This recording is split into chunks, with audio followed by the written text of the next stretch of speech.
Hello, everyone. Welcome to this Radcast on the topic of a new story for humanity. And before we get into that topic, I want to welcome and thank Adam for being here. Adam from Olympia, Washington, and Dan from Chicago. And I'm here in Seattle, Washington. Welcome all to the program. So I thought I'd give a little bit of an update from the road. I just flew back last night from San Diego. I was gone for 2 weeks on the whole tour that I'm doing to help wake up humanity through my campaign to end criminal drug cartels. And I'll just pull up on the screen here. I'll do a quick screen share and get the image of the strategy the image that kind of sums up the strategy that I am pursuing.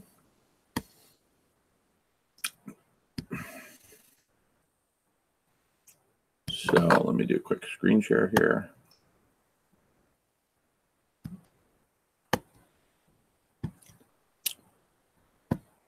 Okay.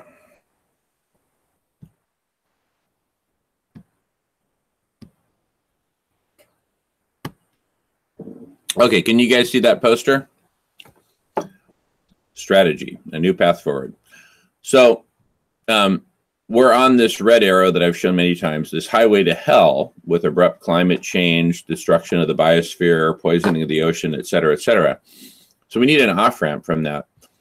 And the beginning of that off-ramp, really the beginning of the conversation, because all three of these stages of the off-ramp are to happen simultaneously. That's the big idea.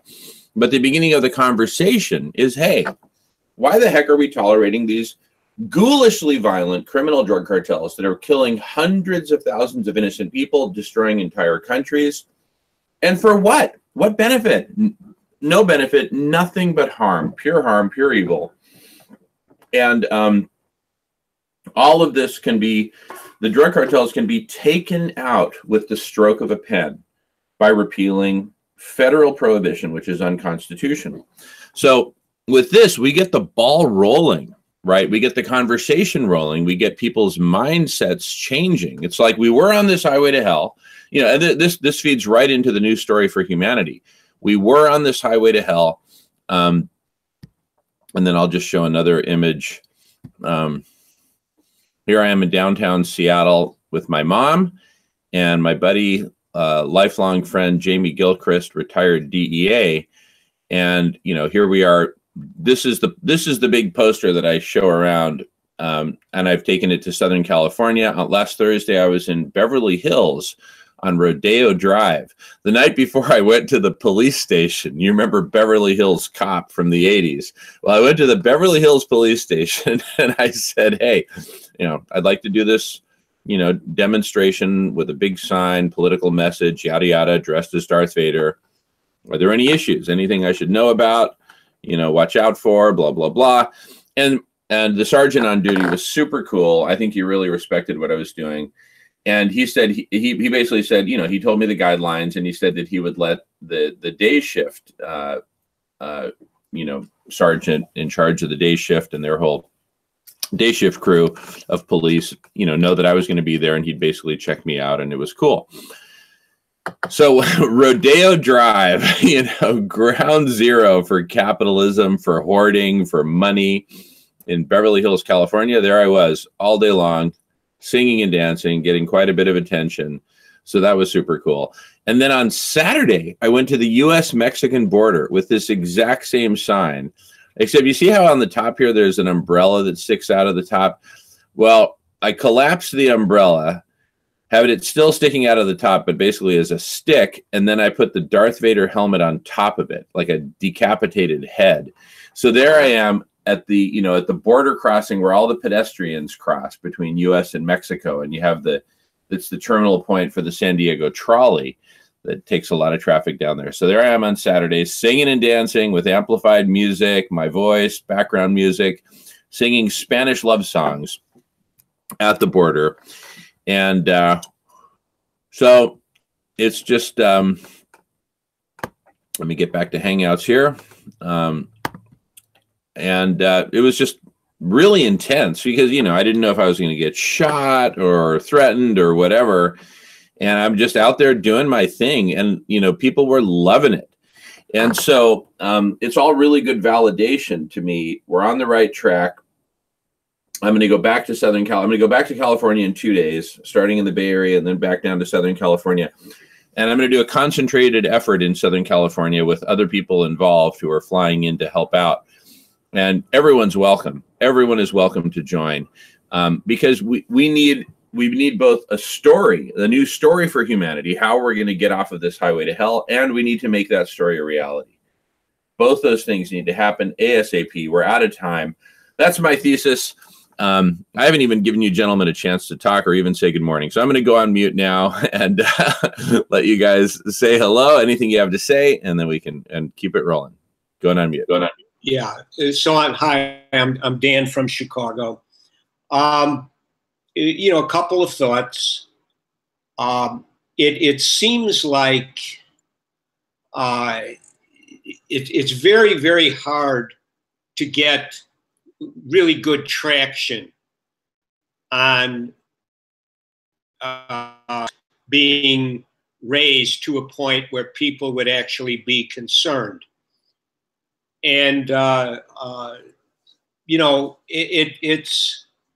we come up against the fact that there's very good information out there. It is available. People could consider it. However, that's not really happening.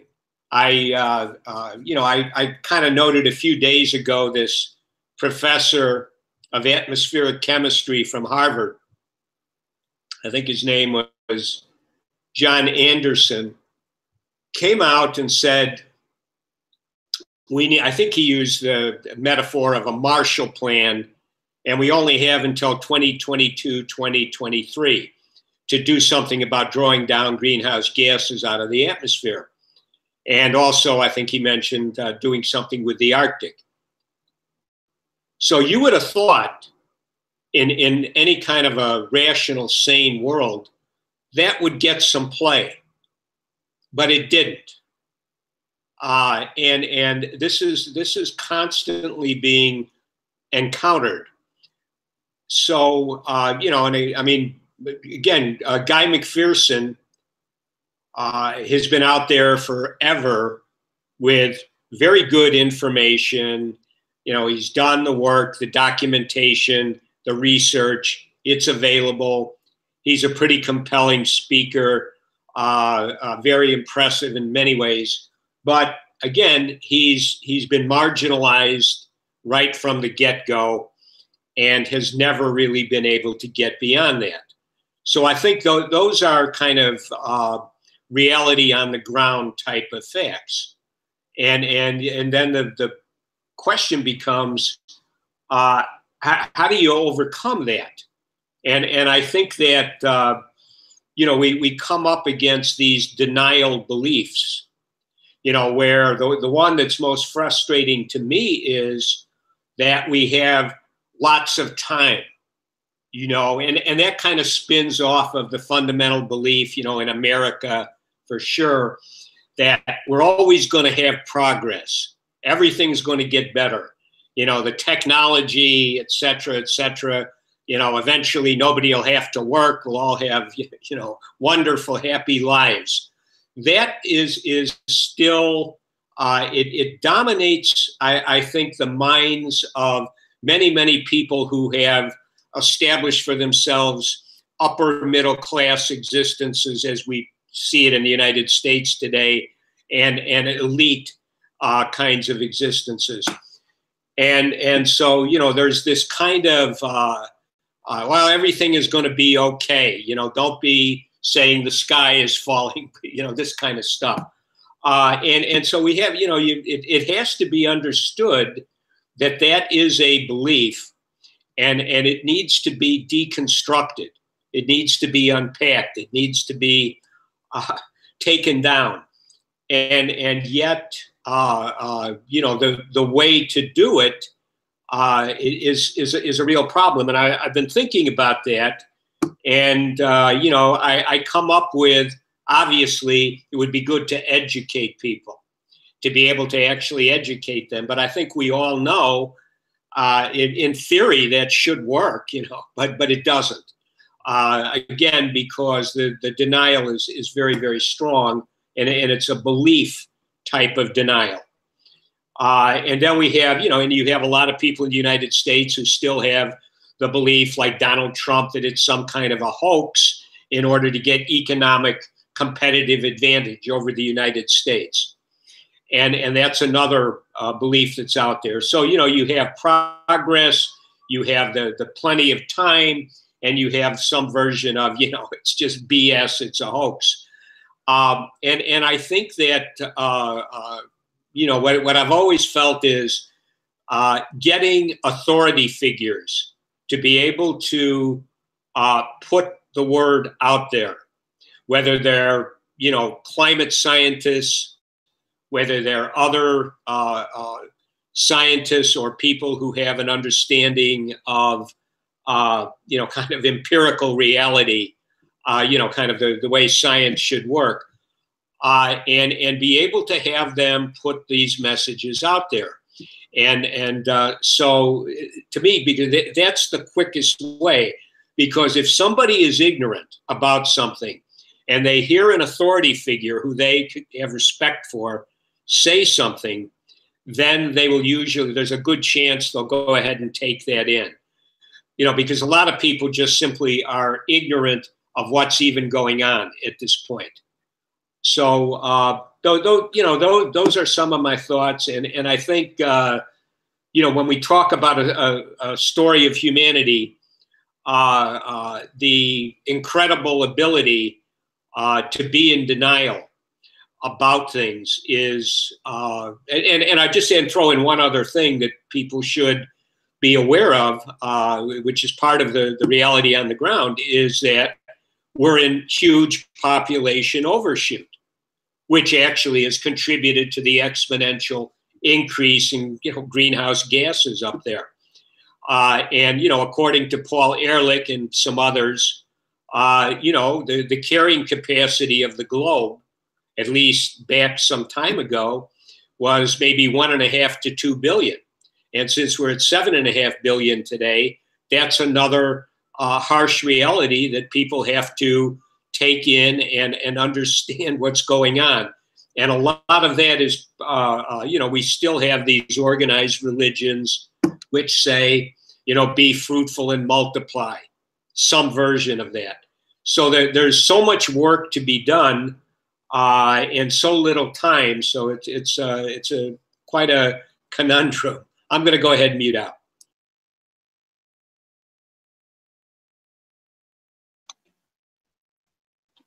Well, I agree with you, Daniel. I mean, the news media, is we need to have like public broadcasts and shows, go on. I mean, like Thom Hartmann, he has a show 5 days a week on the internet, and he talks about climate change and these issues that are facing us in reality, and making people aware.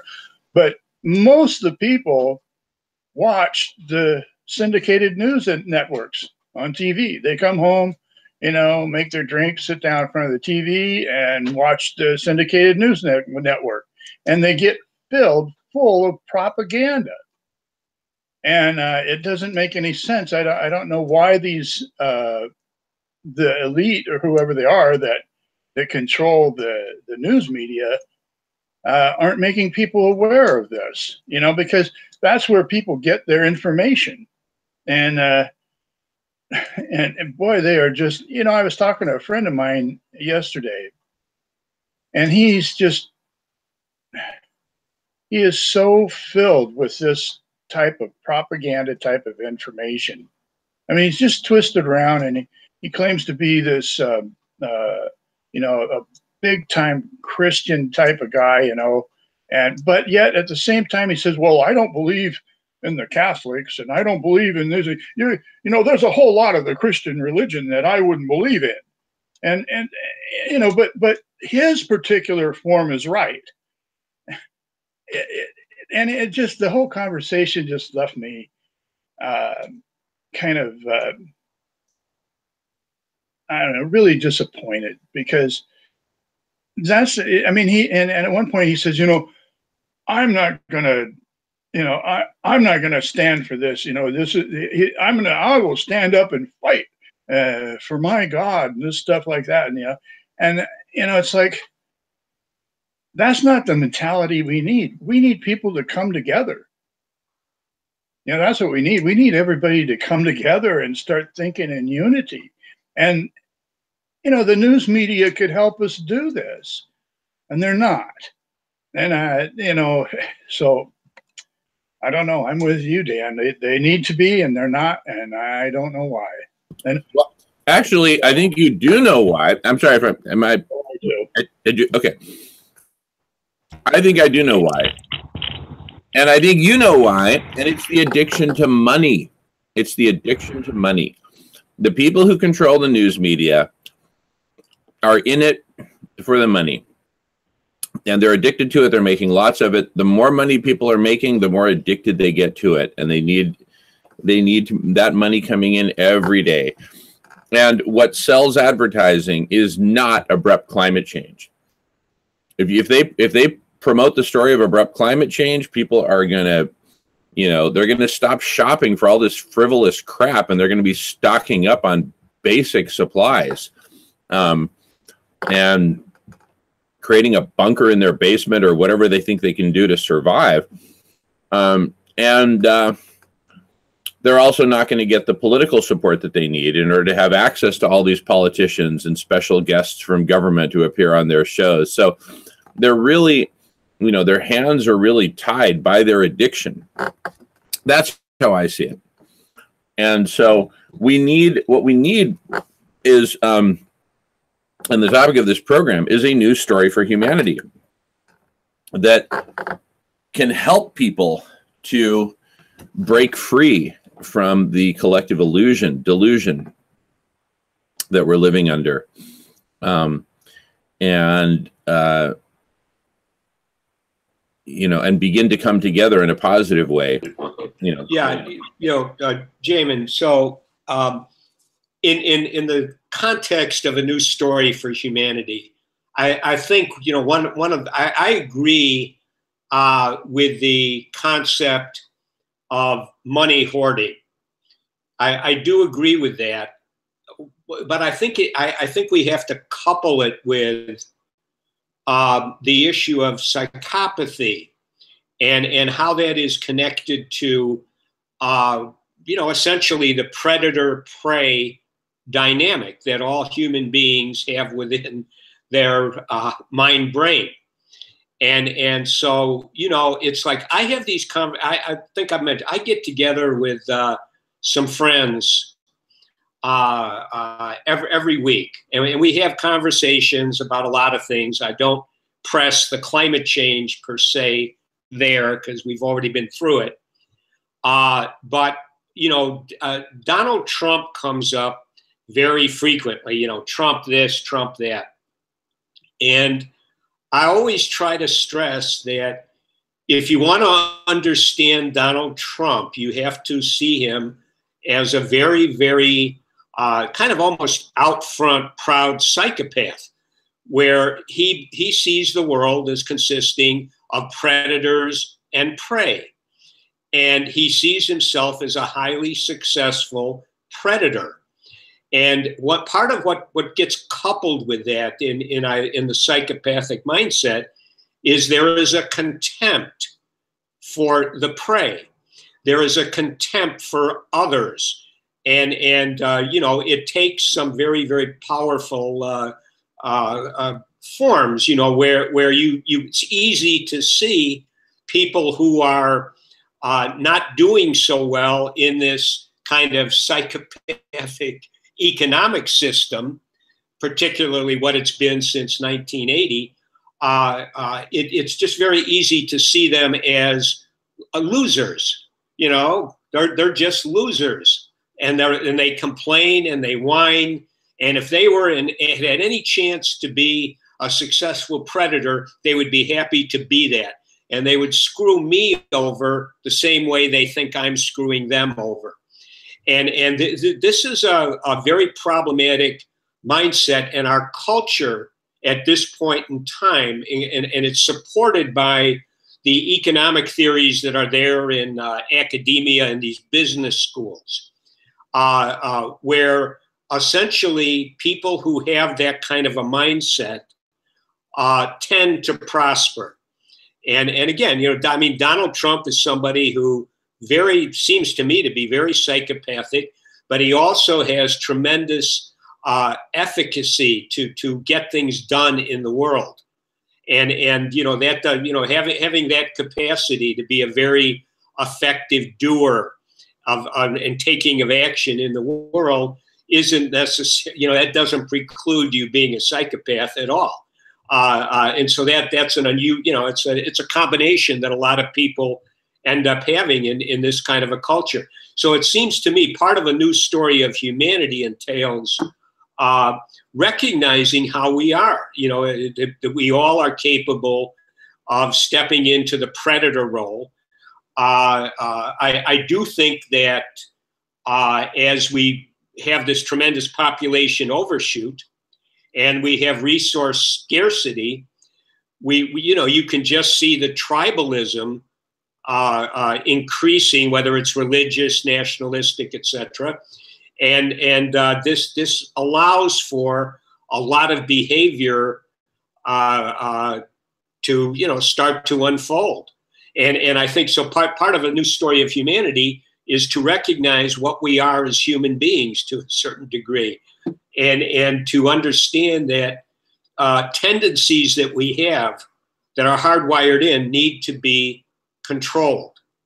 There needs to be self-control. You know, it goes all the way back to classical times, you know, the Stoics, etc.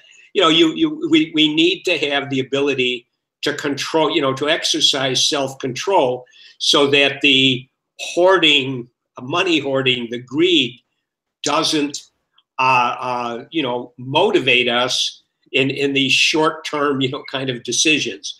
So I know I'm gonna go ahead and mute out. I'll chime in. Yeah, I think that, well, I'm glad that Jamin and I are both kind of taking different routes and approaching the same issue. And that is trying to bring this to attention of all the people. And we both agree that money is definitely the root of all of this. And so we've been fighting this elite crowd, you know, that's been the rulers ever since we became civilized. That you mentioned going back to the Stoics or whatever, you know, it's ever since we became civilized and left hunters and gatherers, we've been fighting this. And you look back, you know, I mean, the first Earth Day was April 22nd, 1970. And we've been fighting this battle since then. We've been losing the battle to save the Earth for since 1970, at least, or more, you know. So I'm glad to see, you know, and at some point, I think that Jamin and I are going to, our two paths are going to intersect. And I think they already are they're kind of parallel, but they're going to intersect at some point. And I'm excited for Jamin, and I'm excited for me. And I'm planning to start. I'm hoping to get. I've got this white paper I've been writing, and I'm tired today because I've been just burning the midnight candle like crazy, working on this. And I'm going to get it posted on YouTube hopefully tomorrow, and then Thursday I'm going to start. And I've got a really good guy helping me out of Pennsylvania. And we've got a website developed already, and so we're going to get on. The plan is to be on Wednesdays and Thursdays from 1 to 2:30, and it'll be a show just like this one. And then in addition to that show, we'll have a website, and we'll have I'll have YouTube videos posted of the white paper called The Road to Life, and I'm going to post those tomorrow. And so people will be able to read, or actually not read it. I'm going to read it on the YouTube videos. And so all they'll have to do is listen. I mean, they can drive in their car, they can be hands-free. All they have to do is listen. And it's not that long. It's probably only about an hour and a half long. And then they'll get the picture, and then I'll have people on, and it'll be a show like this. And so I'm going my route. Jamin's going his route. We're all trying, and hopefully this is going to come together pretty soon. Thanks. Yeah, something needs to come together very, very soon. And that's why I'm, risking my life at the border, U.S.-Mexican border, literally taunting the drug cartels, right? A guy drove up in a very expensive car, playing the kind of music that the drug cartels listen to. And he said, so, what's this all about? And I said, we're ridding the world of all criminal drug cartels. And he said, you're not going to get rid of me. And I told him, look, I'm not here to get rid of individuals. I'm here to get rid of institutions. So anyway, it's going to be really interesting, but I'm going to keep going back to that border and many other border crossings as I work my way east. But before we go east from Southern California, we're going to spend a lot of time in Southern California. And speaking of major media, I'm going to do my thing, my Darth Vader performance, criminal drug cartels, etc. I'm also going to throw in the abrupt climate change sign. I'm just going to flash that up on the screen while I'm at it. I'm going to have both signs operating when I go and do this performance right in front of the headquarters of the Los Angeles Times. I'm also going to do it in front of the headquarters of Univision, the big Latin American television network that broadcasts all over the world. I'm going to do it in front of these media until they cover it. Period. And I'll keep doing the border and many other places. But I'll have this poster, the strategy poster, right there as well, because this is the connection between abrupt climate change and organized crime, criminal drug cartels criminal drug cartels are the Humpty Dumpty sitting on top of the wall. But, the main reason I'm taking this approach as opposed to just, doing more video conferences or white papers or, more traditional methods is because we need to shock people awake. We're at the point of, the building is burning, kids are inside. It's not the time for us to be on our cell phones texting people. We got to break out the bullhorn and say, all hands on deck. We need to save the kids. It's a metaphor, of course. We need to save Mother Earth and as much of life on Earth as we possibly can. So we got to get people together. Adam, you've convinced me. I'm a true believer that money is a poison, and it's an addictive poison, analogous to heroin. And it ultimately takes over so many people's lives. I think the majority of people are addicted in one way or another to money, whether you're rich or poor. And it's blinding us, just like an addiction to such a substance as heroin totally blinds you. It rewires your brain pursuing the addictive substance that's killing you. And people literally kill other people in order to service their addiction. So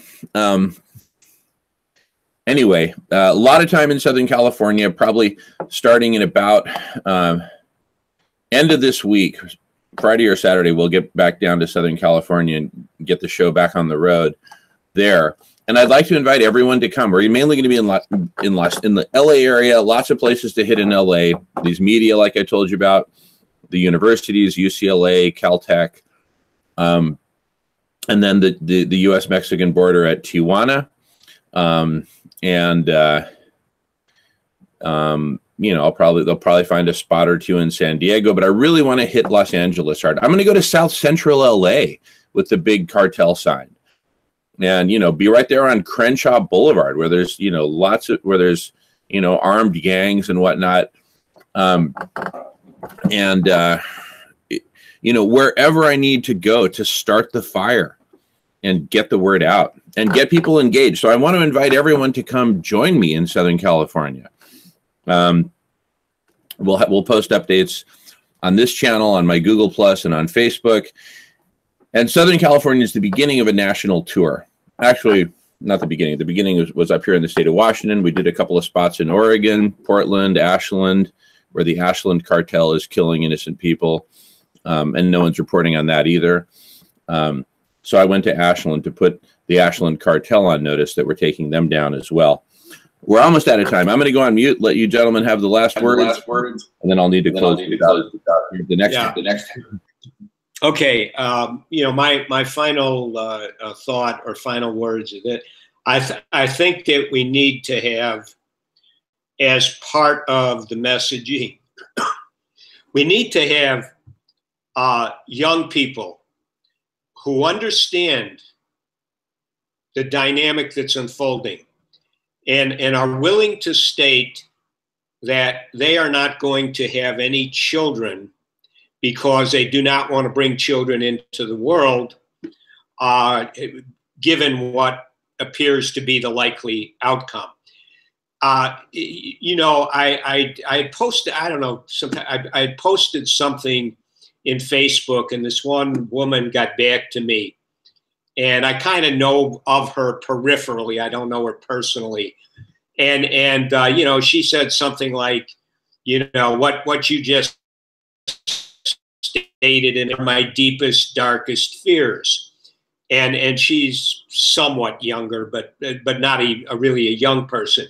But I think that is something which could turn out to have a certain kind of traction, because as human beings, we don't want to ever imagine, you know, here in the United States in particular, that progress isn't going to solve everything, that we always got something to look forward to, you know, the man on the white horse, et cetera, is going to rescue us. So I do think that there has to be harsh realities introduced for people to contemplate, because that's actually what's coming. And you know, one other thought, final thought, is just that, you know, with the money, I agree totally with the concept of, you know, money hoarding being addictive and all of that. But I think it's also important to emphasize that we have, at this point in time, a very, very clever, almost psychopathic economic theory that has been widely dispersed, and it's still being, put out there today. You know, what sometimes is labeled a neoliberal economic philosophy.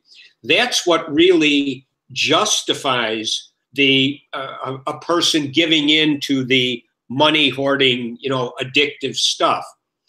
It's a very powerful kind of a theory that pretty much has formed a lot of what's going on. I know we got to go. I'll look forward to seeing everybody next week.